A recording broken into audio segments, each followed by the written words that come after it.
There we go. Okay, so today we are up to the letter Kaf, and we have two things. We know that literally the name of the letter Chaf means a palm. It means a palm, um, and we could do a whole show just on the letter, but that's just a touch. The Gemara also tells us that the letter Chaf actually stands for Keser or Keter, which means a crown, and says that a person who devotes their self to Torah will be crowned with the Shekhinah. And these psukim of Chav are all about David HaMelech's like a real yearning for Mashiach. So let's understand it. Let's see it as we read through the psukim. So it begins. Kol sol yishuascha, I'm pining for your salvation, nafshi, my soul. Lidvarcha yichalti, and for your words, I'm hoping. And yichalti is a very strong word of hope that comes together with desire, that comes together with yearning, comes together with wanting. We came across it. We came across it quite recently in the pasuk in Tehilim. So on a literal level, David HaMelech is asking, telling Hashem that he's just yearning, please Hashem, show me how my enemies will disappear, and I'm just yearning that things will be right, that Mashiach will come, that I'll be close to you. And the Mepharshim point out to us that this word kalsa, I am yearning, is actually similar to a word that we use quite often, where we say kalsa nafshi mai, or we use kolus hanefesh, feeling actually weak, physically weak as a result of desire, of wanting, of needing something. And the Rebbe actually speaks a lot about this verse of Tehillim. And he says that each of us are supposed to have kalsa lishuascha. We're supposed to have this feeling that we are yearning and desiring that Mashiach should come.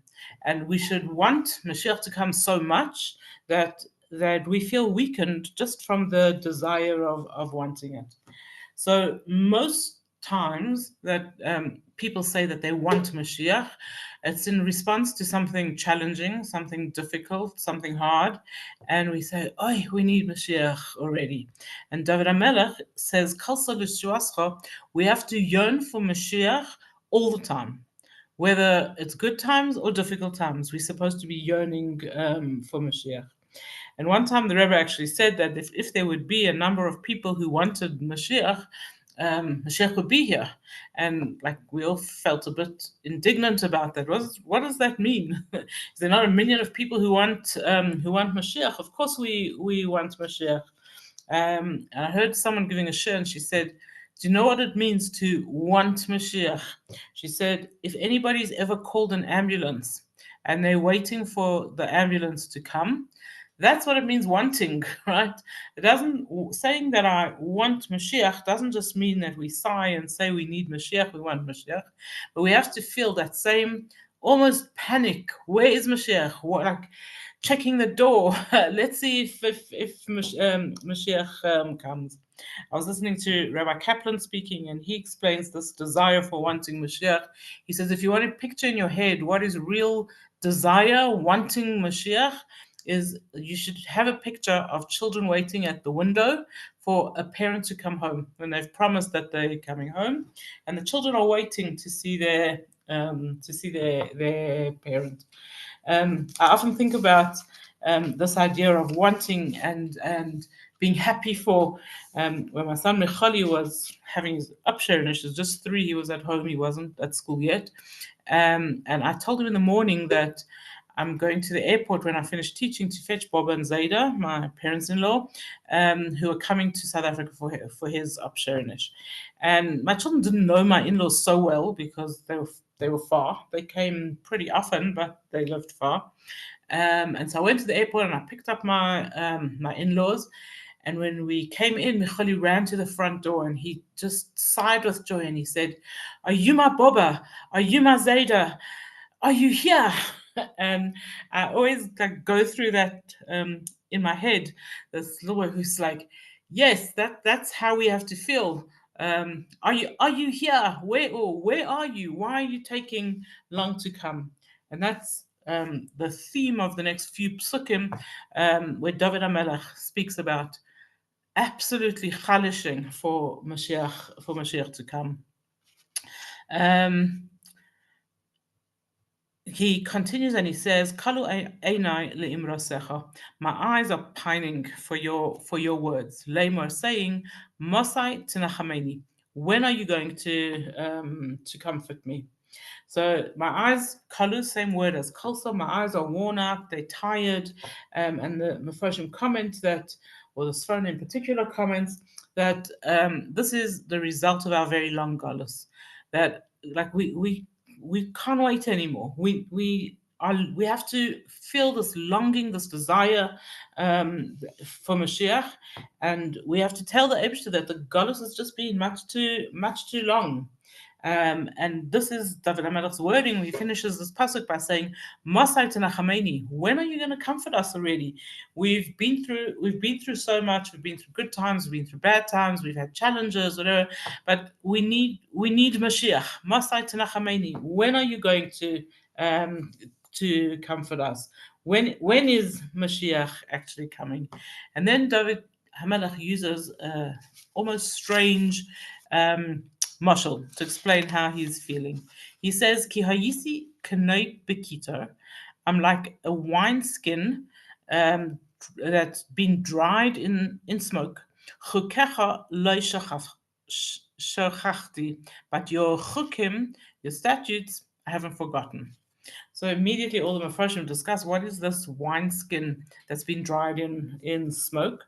So just to have the picture of it literally, in the olden days they didn't have plastic, they didn't even have glass, and the way that they would carry around water or any other kind of liquid was they would take a skin and they would dry it out, and in order to get it absolutely completely dry they would smoke it, they would stretch it out, and then they would turn it into like a vessel. And those were containers that would hold water or wine or whatever else you wanted to put it in. So this is the picture that David HaMelech is giving, and some of the Mefarshim are quite clear about saying he is comparing himself to that wineskin, to that skin that's been beaten and stretched and smoked and dried, and he's saying, "Yeah, that's me. That's how I feel at the moment, and yet I haven't forgotten your chukim." So let's try and understand what he's actually talking about. The Mefarshim have slightly different opinion. So the most common explanation of this is that David's enemies have been beating him, stretching him, drying him out, giving him the hardest time. And he says, "You know what, Hashem, even though I've had such hardships, your statutes, I haven't forgotten them." And some of the Mepharshim go even further to say that David HaMelech is talking about himself, that he feels depleted. He feels so completely depleted, stretched and dried and whatever, and yet those are the typical times that people forget what Hashem wants, or are just too depleted to do what Hashem wants. And David HaMelech says, even though that's how I'm feeling now, I haven't forgotten your chukim. I'm still in. I'm still doing. The Malbim says such a strange explanation. He says that dryness causes forgetfulness. So I think like we would probably say dehydration. Don't think he means dry skin on your hands, but possibly that is what he means. And he says dryness causes forgetfulness. And so David HaMelech is saying that even though I feel dry, which means forgetful, I haven't forgotten your chukim. Immediately, the commentaries tell us that is not talking about all the different statutes, but it's talking about two specific mitzvahs: the mitzvah of bris milah, having a bris, and the mitzvah of Shabbos, of keeping Shabbos. And um, the commentaries are speaking about why did David HaMelech, like what was he telling us? He says that although over the years and the long galus, we've forgotten so many mitzvahs, and we've put aside so many mitzvahs, but there's two mitzvahs that Jews do. They recognize Shabbos, whether they keep it with all the different laws or not, but they keep Shabbos, and they also keep Bris Milah. Bris Milah really fascinates me because Shabbos is say like it's nice to go and have a nice meal with chicken and canadles and whatever else, but Bris Milah, every time we go to a bris of someone who's not um, like a typical frum person, I'm refascinated over and over that a mother takes a baby and gives the baby to a male to bris. And yet you seldom hear about Yidden who don't do that. And this is what David HaMelech says.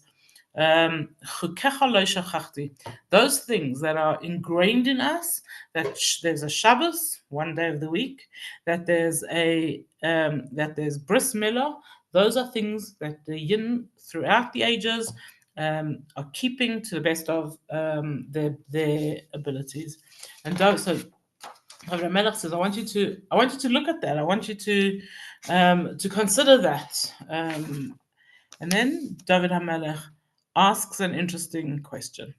He says, Kama yemei avdecha. How many days does your servant have? Masai tase berodfai mishpat.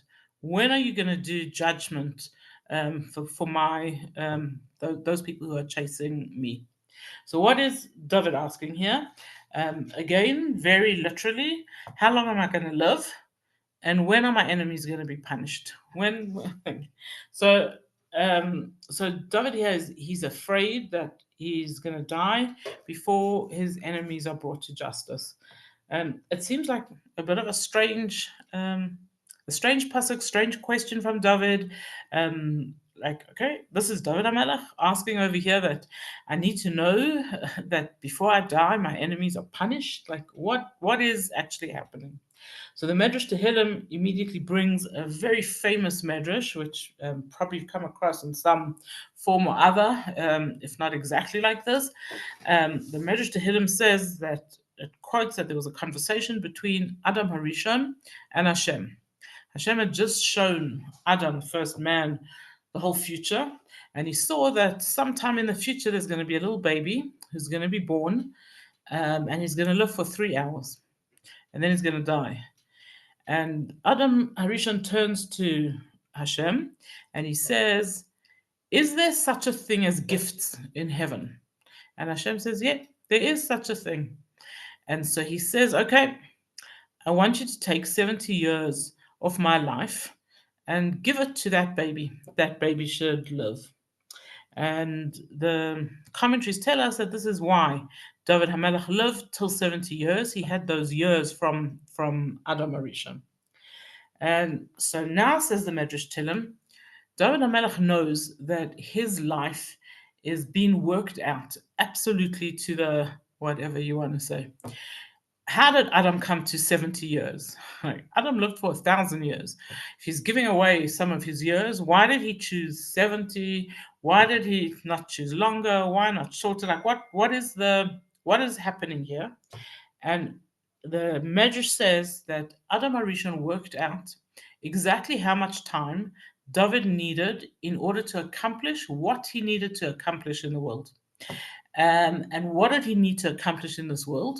He needed to rectify Adam's sin. So let's understand what happened to Adam when Adam came into the world. This world was a perfect place, and there was no such concept of death. And Adam sinned, ate from the tree, and he now brought the idea of death, or the concept of death, into the world. When will that go? We know that when Mashiach comes, it says there won't be death in the world anymore. Adam was actually a mixture. He was the same person from the same soul source as David HaMelech and also of Mashiach, right? Because we know Mashiach comes from David. And that's hinted at in Adam's name, Aleph Daled Mem, Adam, David, Mashiach. So before he sinned, he knew that this perfect world. Okay. Now that he sinned, he knows that he's done something bad in the world. He brought about something bad, and he's prepared to give away some of his life in order to rectify his life, in order to fix it up. And he worked out that David would need just 70 years, and he would be able to fix up Adam's original sin. But not if David would get distracted by other things going on in his life. So David himself knows that he has only 70 years that's been given to him on like that he should be able to accomplish what he needs to accomplish. And so he's asking Hashem over here. He says, Kama yemei avdecha, how many days has your servant got? Like, how long am I still going to live? You can't let all these people like Avshalom and Shaul and all of those distract me with other things. I have something that I need to do in this world. I need to fill it. And so I'm asking you, Hashem, bring justice to those people who are distracting me, so that I can fulfill that which I need to fulfill. If you understand what David had to do in his life, then we can understand even better this mashal that he used of the wineskin. David had originally a lot of potential. I don't like the word potential, but I can't think of a better one. He had a lot of potential. He had the ability to bring Mashiach, but not if he didn't live. Right? If he lived for only 3 hours, then all that potential would have gone to nothing. Okay, to waste. And if he lives his life and not properly, not completely, he also won't be able to fulfill everything that he needs to fulfill in his life. David says, okay, so this is David knowing that he needs some way to bring his potential to actuality, to bring this ability that he has to actually happen. And this is what wine does. Sometimes we are filled with ability, knowledge, potential, inspiration, but we don't know actually how to bring it out, how to make it happen. And in fact, this is the purpose of what we call a chassidische Farbrengen or any Farbrengen, where we take a little bit of wine, mashre, and it loosens us up so that our potential can become real. Doesn't mean we have to get paralytically drunk. It means we have to have just what we need to be brave enough to do what we need to do. And this is what David is asking Hashem over here. He's saying, I'm like a wineskin. I need to have the ability to bring to fruition that which I have in me to do. He continues and he explains, he says, Kol mitzvaysecha emunah, all your mitzvahs are emunah, faithful. Sheker redafuni ozreini. But they pursue me, they chase me with lies. So ozreini, so help me. Did I skip out a pasuk? No. Oh, no. Sorry, I did skip out a pasuk. I think something wasn't making sense.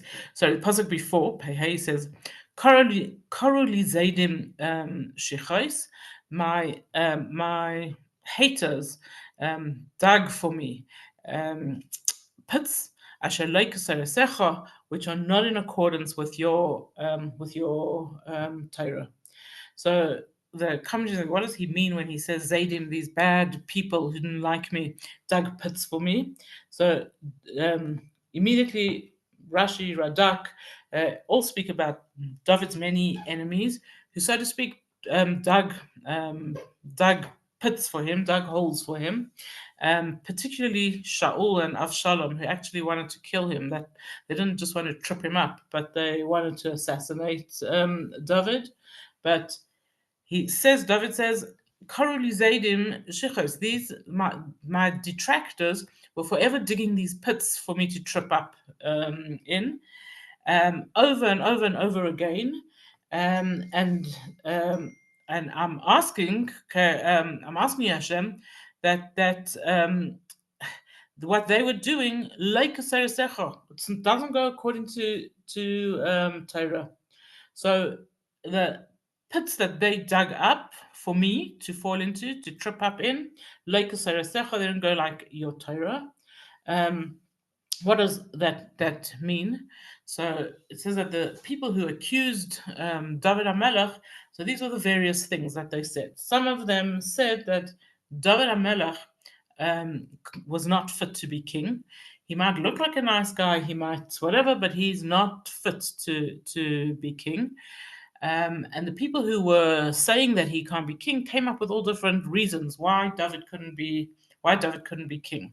The most famous reason that they brought was that David was a descendant of Rus. Rus came from Moab, and it says clearly in the Torah that a Moabite cannot become Jewish. Not nothing. So then clearly David couldn't be. He was not legitimately Jewish and therefore couldn't be the king of the Jewish people. And David HaMelech is responding over here. He says, that's not what your Torah says, right? So we know, and it's like quite apt for right now, Erev Shavuos, to go over this concept that Boaz, the whole reason that Megillas Rus was written, says the Yalkut Shimoni, in order to tell us that David HaMelech was a legitimate Jew, a legitimate king. And this is all based on the fact that when Rus asked Boaz to marry her, or to be with her, and Boaz said, I'm going to just go and confirm in the Besdin that it's permitted. So there were two different thoughts in the various Besdins or Batei Dinim. The one said, no, Rus cannot convert. She's a Moabite and she may not convert. And the Besdin of Avner said, the law, according to the Torah, is that a male from Moab cannot convert, but a female can, right? So a Yava, Moab, Amoniva Moavi, B'Kal Hashem, that a Moabite cannot come into the Kal Hashem, but this is talking about Moavi, a male of Moab, V'loi Moavis, and not a female of Moab. And once that was declared, once the Besdin took that ruling, then Rus became legitimate. Boaz could marry her, and we could have a David HaMelech also legitimate. And so Shmuel Hanavi was like so much wanted us to understand this halacha that he wrote a whole sefer called Megillas Rus, and it's included in the books of the holy books of the Torah, and we learn it, we read it, to accustomed to read it on Shavuos, or at least to say it during the Tikkun Leil, so that we know all the time that is the Torah law. And so this is what David HaMelech is saying over here. He says, Zaydim, these are bad people who were saying that I'm not accepted because Rus was never accepted. She's from Moab. And the Mepharshim point out to us that the people who kept on speaking out against David becoming the king, they all appeared to be very, very holy. And it was with their holy haughtiness that they convinced people to think that David really couldn't be king. And David says these were pits that they were making, holes for me to fall into. Why? Because they were not according to Torah rule. That isn't what the Torah says. It was a misinterpretation of it. I saw also two other explanations of Asher Secha. It's not according to your Torah. David HaMelech says that the people who went against him were trying to publicly publicly humiliate him. So wherever he went, people were telling him how bad he is and he couldn't be the king. And he was publicly told, "You're not really Jewish." Rus was not allowed to convert. They also kept on reminding him about the sin that he did with Bathsheba. And even though Hashem forgave him, the people didn't. And wherever David went, he was publicly humiliated. And David says, "These people dug pits for me. Asher lo yikaseresecha." It's not in accordance with Torah to go publicly humiliating anyone. So the fact that they just kept on doing it already tells you that it wasn't Torah appropriate. And then another commentary, like very similarly on this, says, if you see someone, your friend, your colleague, your whoever it is, and you see how down and out they are, your job then, according to Torah, is to do something to help them, to try and raise them from where they are, from the low place that they are. But these people who all appear to be so holy and from and doing everything for God, like to do all this, to protect the Torah and everything like that, they did it like a Seirasecha, not according to your Torah, because if they were going according to Torah, they would have tried to help David and to lift him, to raise him from the upset that he was in. David continues and he says, Kol mitzvaysecha emuna, all your mitzvahs are emuna, are faithful. Sheker dafuni azreini, and they are chasing me with lies. Please Hashem, help me. So he says, Kol mitzvaysecha emuna, all your Torah, all the things of Torah, I do properly. I am telling you, everybody, that I'm of good and kosher lineage, that I keep Torah mitzvahs properly, that I've been, and the biggest word he uses over here is emunah, which is faithfulness. I am being faithful to Hashem always. And David Melech is never saying that he didn't do anything wrong. David Melech knew that he did wrong things, and he did big tshuva for the mistakes that he made. But the one thing is that emunah, he was always faithful to Hashem. And immediately the Mefarshim tell us that in any relationship, we can forgive somebody that has done something wrong to us as long as they have been faithful, as long as the person hasn't done something that we can no longer trust them anymore. He says, Hashem, I've always been faithful. And he also is saying over here, Sheker Dafuni, they chased me for nothing. This is I, David, never ever lowered myself to their level to do the kind of things that they were doing. Another explanation on these words, Kol mitzvaysecha emuna, all your mitzvahs are emuna, are faithful. So one of the big things that happened when reform began all those years ago in Germany, around there, and we see it sometimes, not just with reform, even sometimes I think even in our own heads. Does Hashem really need us to do all mitzvahs? Does he need us to actually perform that mitzvah? Does Hashem really care which knife I use to cut my onion? Like all these little details. Is that really what Hashem wants from me? What Hashem wants from me is emunah. He wants me to believe in him. And if I believe in him, that's enough, right? That's good enough. Doesn't make a difference if I do what he wants or not. And David HaMelech is giving us a lesson over here. Kol mitzvaysecha, all the mitzvahs that we do, emunah, that's what brings us to real emunah. And yeah, I guess that is a lesson for all of us. I was discussing with someone the other day, how do we get emunah? What happens when our emunah is shaken, and we're feeling like, I don't know how much I believe, like things Hashem has done things that I don't know. How do we have emunah in Hashem?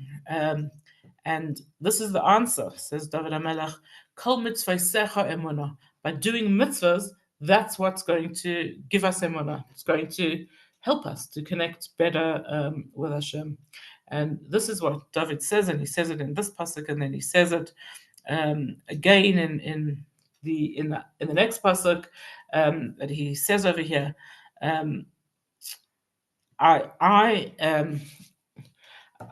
he says, I had trouble from these people time and time and time again, but I never stopped keeping Torah. And that's most difficult. Like for most of us, when things are hard, when we're being challenged, that instead of doing what we should do, which is do more and connect more with Hashem, we often say like, oh, I just don't have the motivation right now. I can't right now. I don't feel like it right now. And especially when it's physical challenges, then I'm too tired right now. And David HaMelech says, no, um, and he'll say it in the next pasuk. He says, "Kimat kiluni va'aretz." They almost destroyed me completely in the earth. Va'ani lo yazavti pikudecha. But I didn't forsake your laws, Hashem. I carried on and say the commentaries, and which I don't have a chance to go into completely now. But David HaMelech is having a prophecy about the future here, and in his prophecy, he actually sees Purim, and he sees pogroms, and he probably sees the Holocaust, and he probably sees what's going on in Eretz Yisrael now as well, seen from the different words. Kimat kiluni, we Yidden, by logic, we're being wiped out one time after another. We get really bashed. And David HaMelech says, but v'ani lo yazavti pikudecha. I don't stop keeping your laws, Hashem. And that's been the Yidden throughout Galus, that no matter what, we just keep on and we keep on and we believe. And he then makes his plea, and he says, "Kechastecha chayeni," but you are kind, so let me live. Ve'eshmera edus picha, and I will keep all of your mitzvahs.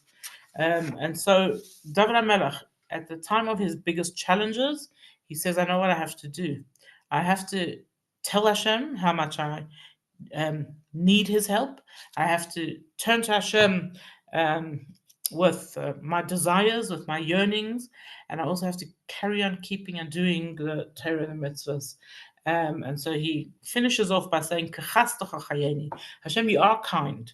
So look at me, not with judgment, not with anything except kindness.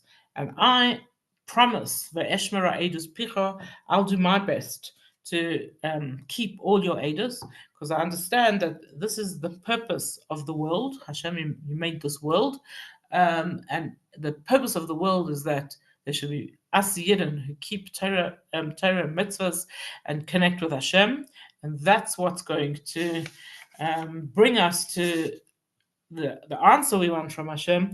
Yes, here is Mashiach. It's interesting that this all comes from this chain of Adam, David, and then Mashiach. If we would go through this in a much deeper, longer level, so we can prove from these psukim that when does a person really want Mashiach, and what is David's prophecy about when Mashiach is coming, is when we are feeling like this, when we are feeling like we're tired, we've been chased, we've been challenged, it's just all too much, and then we still carry on believing and trusting in Hashem. That's the time that Mashiach is going to come. And please God, it should be very, very quickly. I wish you all a good Shabbos and a good Yontif and Kabbalah Satira, Simcha, b'pnimius. Thank you, Ricky. Thanks, Ricky. Thank you. Thank you. Bye-bye.